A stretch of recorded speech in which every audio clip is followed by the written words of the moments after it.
Okey.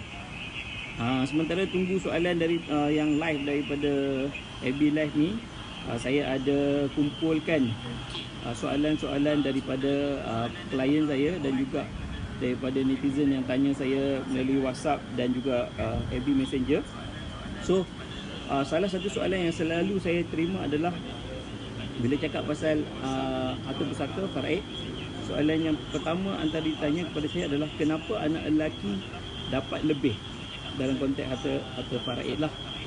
So sebenarnya ni soalan favorite. Selalu kalau saya pergi seminar ke jumpa klien, dia akan tanya kenapa anak lelaki dapat 100% lebih tinggi daripada anak perempuan. Sebenarnya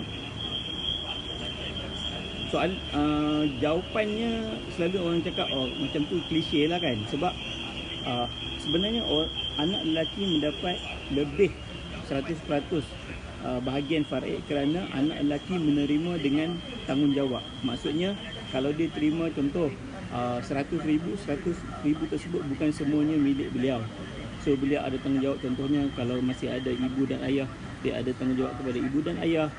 Kalau ada adik perempuan yang belum kahwin, dia ada tanggungjawab kepada adik perempuan, dan begitulah seterusnya. Manakala seorang waris perempuan, kalau diterima 50,000 pun, 50,000 tersebut adalah semuanya milik beliau.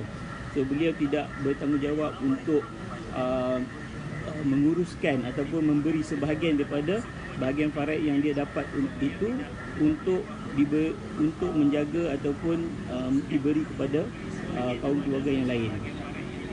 Tapi kalau kita tengok dalam surah An-Nisa ayat 11, ayat 12 dengan 176, di situ jelas pembahagiannya.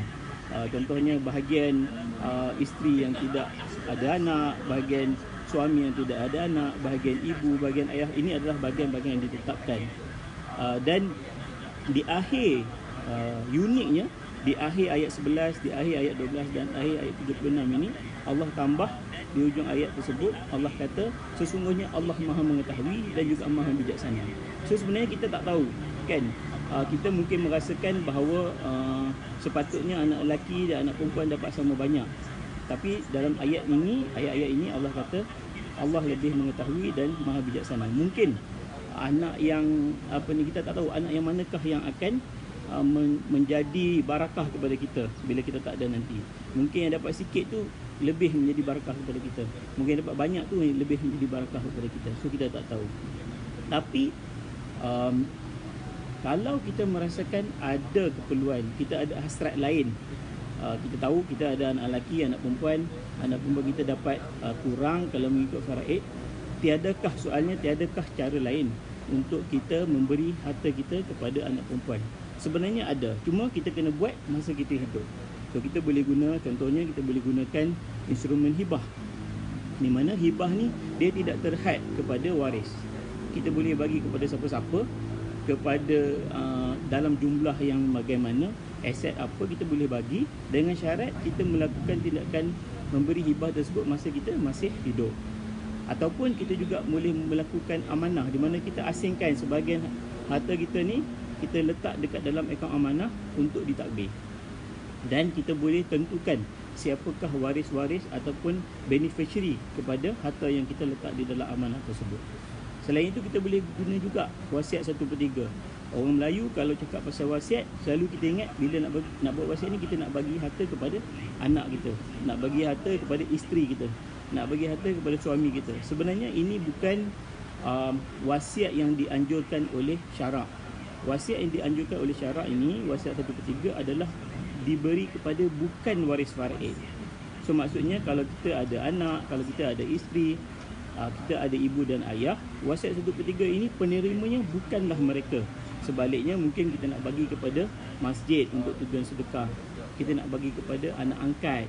So ini sebenarnya wasiat yang dianjurkan oleh agama kita. Jadi macam tu. Kalau kita rasakan pembahagian faraid, ikut faraid tersebut, mungkin kita rasa sedikit tidak sesuai untuk kita.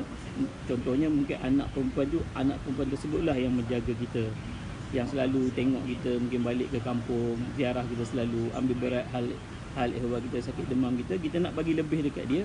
So kalau kita dah tahu begitu dan kita tahu juga bahawa faraid untuk anak perempuan tersebut adalah 100% lebih kecil daripada saudara lelaki dia, kita boleh rancang dengan instrumen-instrumen yang saya cakap tadi, iaitu hibah ataupun amanah. Okey? Okey. Ada soalan je saya tengok daripada Muhammad Haziq.